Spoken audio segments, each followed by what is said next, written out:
Good morning, church, and we come to you also excited this morning, and I think we're all pretty excited in anticipation of everything opening back up.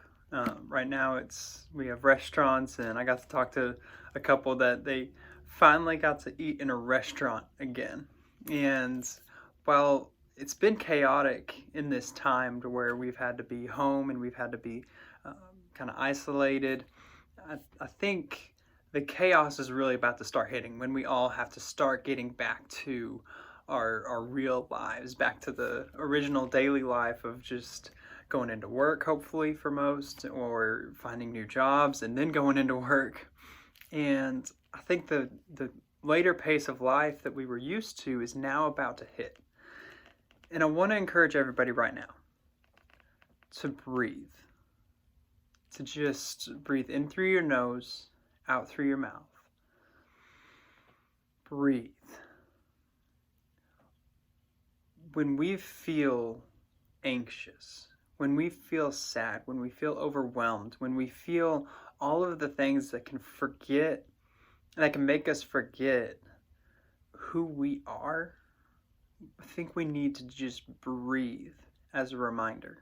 And when we take that breath, it's not just oxygen molecules that I want you to be thinking about that are coming into your lungs. I want you to think about in Genesis, when God said, in Genesis 2:7, he says that God formed the man out of the dust from the ground, and he breathed into his nostrils a breath of life. So the man became a living being. And looking at this, all the other beings and all the other animals were living beings. I don't think it's just that now man was able to walk and breathe oxygen. And breath, actually, in the Hebrew, ruha, is not just breath, but it's also spirit. So here you see that God, he took an extra time, he took extra meticulous details to put the spirit of life, the breath of life, into mankind's nostrils.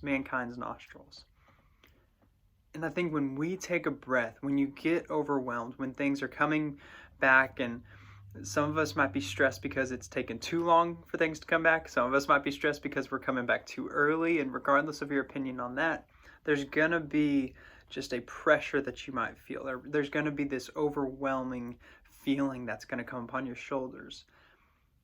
And just breathe, knowing that the Spirit of God, the Spirit of life, is what's in that breath, what's in your nostrils, and coming into your body and your spirit.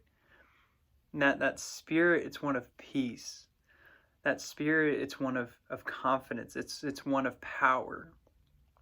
And when we take that breath, when we remember that God himself put the breath of life, the spirit of life, into our nostrils and our lungs, let that be your patience, let that be your peace, let that be your strength, let that be what helps you overcome anything that's sad, anything that makes you angry, anything that's going to be overwhelming. God's Spirit is in your heart, it's in your lungs, it's in the air, and it's in your breath.